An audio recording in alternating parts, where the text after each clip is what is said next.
for the first time, nabuksan ang damdamin ng mga twin sa mga manunood sa pamamagitan ng katatapos lang na drama series na First Time. Alam mo ba, ang bata-bata mo pa, kulero na. Alam mo ba, hindi naman masyado. Medyo lang. Kasama sa mga bida, ang isa pang twin, ang 12 anyos na si Barbie Forteza. Hindi maikakailang gumagawa na si Barbie ng sarili niyang ingay ngayon sa mundo ng showbiz. Gusto ko sanang... Naging ka-love team niya ang bata ring si Joshua Junicio. At ngayon naman, si Barbie ang title role sa Pilyang Kerubin. Nito lamang nakaraang Miyerkules, nagkaroon ako ng pagkakataon na makausap siya ng masinsinan. Doon ko napatunayan, may pagkaisip bata pa rin itong si Barbie. Barbie, yung mga katulad ko, and I'm sure marami ring tao, doon nagdaan kami sa mga age na ganyan. Hindi naiintindihan kung anong pinagdadaanan ng mga 12 years old o yung mga twins na tinatawag na katulad mo. Ako po kasi, bihira na po kasi yun yung 12 years old, medyo isip bata pa. Kasi di ba po yung kabataan niyo, medyo mature na mag-isip. Pero ako talagang laro pa rin talaga yung nasa isip ko. Yung mga laro sa Facebook, Farmville, Jackstone, gano'n. Nagdadaan ka rin ba sa gano'n na medyo hindi mo maintindihan kung bata ka pa ba o dalaga ka na? Opo, pati po si mama, pag po bumibili kami ng damit, hindi po niya alam kung sa things na po kami titingin o sa pambata pa.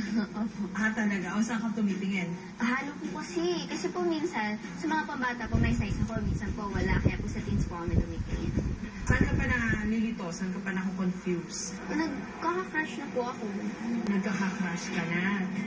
Pero Crush lang po, paghanga, gano'n. tapos, okay sa mama mo? Opo, paghanga lang naman po, crush lang naman po yun. Sino yung mga crush mo? Dami po, sila... Dennis Chelios,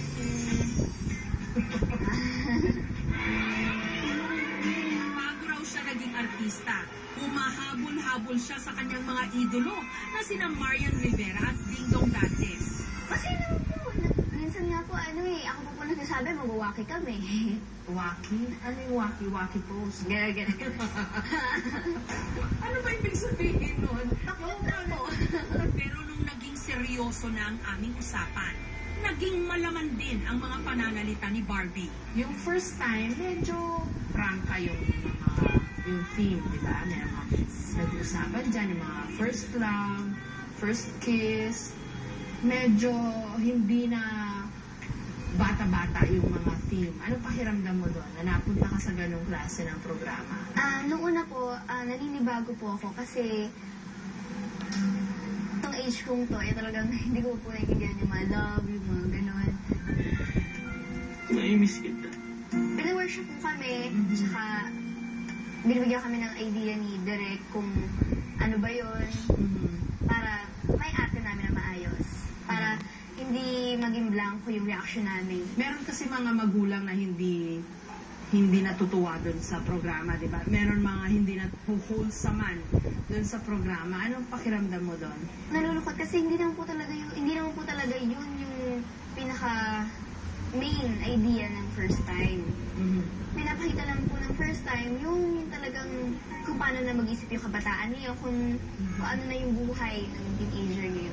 May payo si Barbie sa mga katulad niyang hindi na nga bata, pero hindi pa rin dalaga.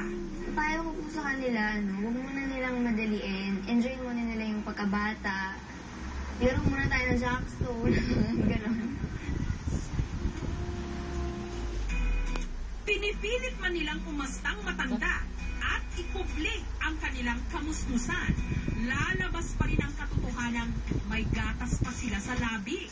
Sana lang maunawaan nila na higit pa sa mga material na bagay.